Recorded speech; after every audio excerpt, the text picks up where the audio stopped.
So hello friends, welcome back to my new video. So ये video आप देख रहे हैं स्टडी टाइम चैनल पर। और आज का हमारा सब्जेक्ट है साइंस। और हमारा टॉपिक जो है आज हम लोग डिस्कस करेंगे प्रोटीन माल न्यूट्रिशन, प्रोटीन एनर्जी माल न्यूट्रिशन, जिसे हम PEM भी कहते हैं, और ओबेसिटी। ठीक है, एक एक करके सब जानेंगे। पहले हम लोग जानते हैं प्रोटीन माल न्यूट्रिशन यानी क्वाशियोरकर। प्रोटीन माल न्यूट्रिशन जो है उसे क्वाशियोरकर भी कहते हैं। The protein deficiency disease, protein malnutrition, kwashiorkor, occurs in children of 1 to 5 years of age if they do not get sufficient amount of mother's milk। यानी protein deficiency disease जिसे हम लोग प्रोटीन मालन्यूट्रिशन भी कहते हैं, जो क्वाशियोरकर है, वो 1 से 5 साल के बच्चों के साथ होता है और उन्हें sufficient amount of mother's milk नहीं मिलता है। तो ठीक है, इसके सिम्टम्स क्या होते हैं, यानी इसके लक्षण क्या होते हैं? इसके लक्षण होते हैं children suffering from kwashiorkor show stunted growth, यानी जो बच्चे हैं जो कि क्वाशियोरकर से सफ़र कर रहे हैं, उनका जो ग्रोथ है वो रुक जाता है, यानी स्टंट हो जाता है। लार्ज पॉट लाइक बेली, यानी मटके जैसा पेट हो जाता है उनका।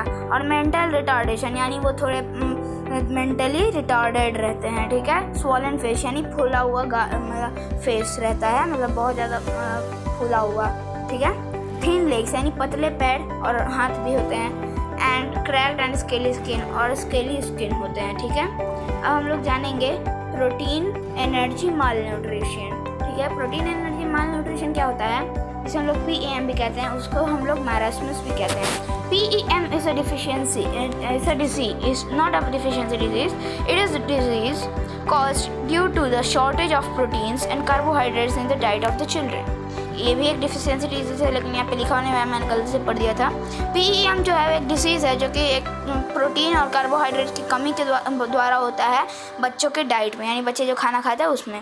This is called as marasmus, इसे हम लोग मारास्मस भी कहते हैं। इसके सिम्टम्स क्या होते हैं, यानी इसके लक्षण क्या होते हैं? इसके लक्षण होते हैं children suffering from marasmus are very thin and weak with loose folds of skin, यानी ये जो है चिल्ड्रन जो मारास्मस से सफ़र कर रहे होते हैं उनका बहुत पतला और बहुत ज़्यादा वीक, यानी बहुत ज़्यादा कमज़ोर होता है स्किन, और मुड़ा मुड़ा होता है, यानी बहुत ज़्यादा एक के ऊपर एक रहता है। ठीक है। ऐसे in such children growth of the body stops and the tissues are slowly destroy, यानी इस जो बच्चे इस डिजीज़ से सफ़र कर रहे हैं उन बच्चों का जो ग्रोथ है वो रुक जाता है, बॉडी का जो ग्रोथ होता है वो स्टॉप हो जाता है, यानी रुक जाता है, और जो टिश्यूज़ हैं वो धीरे धीरे डिस्ट्रॉय होने लगते हैं। ठीक है। अब हम लोग जानेंगे ओबेसिटी।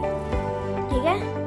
मतलब ओबेसिटी क्या होता है? Eating energy rich food in excess amount causes fat deposition in the body leads to the obesity, यानी ओबेसिटी जो होता है वो जो एक होता है एनर्जी रिच फूड, वो जो है एक्सेस अमाउंट में खा लेना, यानी जितना हमारे बॉडी को ज़रूरत है उससे ज़्यादा अमाउंट में खा लेना, जो कि फ़ैट जो है डिपोजिशन होने लगता है। आप पैसा डिपॉजिट करते हो बैंक में तो जमा होने लगता है, तो वैसे ये फ़ैट जो है वो जमा होने लगता है, वो जो एक्सेसिव फैट होता है एनर्जी रिच फूड, और डिपोजिट होने लगता है बॉडी में, और ओबेसिटी हो जाता है, मतलब मोटापा हो जाता है।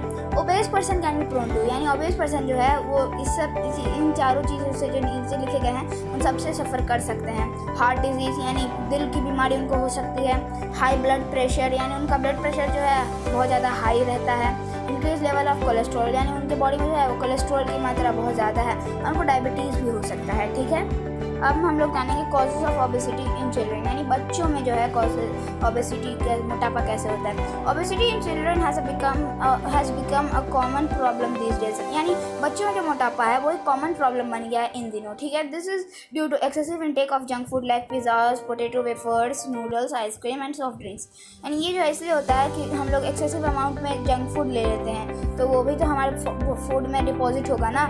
जैसे कि पिज़्ज़ा बच्चों को अच्छा लगता है, पोटैटो वेफर्स अच्छा लगता है, नूडल्स अच्छा लगता है, आइसक्रीम अच्छा लगता है, और सॉफ्ट ड्रिंक भी अच्छा लगता है, ये सब बच्चे बहुत ज़्यादा मात्रा में ले लेते हैं। ठीक है। अब मैं आपको एक अपना पर्सनल शेयर करता हूँ, पर्सनली मैं आपको एक बात शेयर करता हूँ। मैं स्कूल में जो पढ़ता हूँ ना, वो स्कूल में कैंटीन है। ठीक है। लंच में जब मैंने 4th पीरियड में जब गया मैं नीचे पानी भरने, मैंने देखा 3 डब्बों में पूरा बर्गर्स भरा हुआ था। ठीक है। और जब मैं लंच में गया वहाँ पे तो उसमें तीनों डब्बों में से किसी डब्बे में एक भी बर्गर बचा नहीं हुआ था, और वो सारे बच्चे ही ना खाएंगे, टीचर्स तो खा नहीं सकते। टीचर्स खाएंगे तो एक दो टीचर्स खाएंगे, तो उसी में से सारे के सारे जो है बच्चे ही खा लिए। तो ये जो है ये सब चीज़ खाने से उन लोग के अंदर फैट डिपॉजिट हो रहा है और रोज़ ऐसा हो रहा था, तो ये रोज़ खाएंगे तो होगा ही ना। ऐसा हो सकता है कि कभी कभी एक दो दिन में आप मतलब 1-2 दिन के लिए खा सकते हो, मतलब आज खा लिए तो फिर 1 महीने तक नहीं खाना, ठीक है। 1 मंथ में 1 बार, जिससे आप बॉडी में कुछ भी नहीं हो, ठीक है। और हेल्दी फूड बहुत ज़्यादा मात्रा में और जंक फूड 1 महीने में 1 बार, ये खाने से आपके बॉडी में कभी भी ओबेसिटी नहीं होगा, ठीक है। तो जैसे बच्चे एक्सेसिव अमाउंट में जंक फूड ले लेते हैं, जैसे कि पिज़्ज़ा बहुत अमाउंट में खाते हैं, पोटैटो वेफर्स बहुत अमाउंट में खाते हैं, नूडल्स ये तो बहुत पसंद होता है बच्चों को, मैगी ये तो बहुत ज़्यादा अमाउंट में खाते हैं, आइसक्रीम तो बच्चों को बहुत ज़्यादा पसंद है, और सॉफ्ट ड्रिंक पीना, मतलब ज़्यादा माज़ा ऐसे वगैरह बच्चों को बहुत पसंद होते हैं। यही सब चीज़ जो है बच्चे बहुत ज़्यादा अमाउंट में ले लेते हैं, उसकी वजह से ओबेसिटी जो है बच्चों में वो हो जाता है बहुत ज़्यादा। Instead of playing outdoor games, यानी बाहर के जाके खेल खेलने की जगह playing games on computer and watching TV for long hours are some other causes of obesity in children. यानी बाहर जाके खेल खेलने के वजह मोबाइल और कंप्यूटर पे गेम खेलना और बहुत ज़्यादा देर के लिए टीवी देखना, वो बच्चों में ओबेसिटी मोटापा होने की अलग रीजंस है, ठीक है। अब मैं आपको एक चीज़ दिखाता हूँ।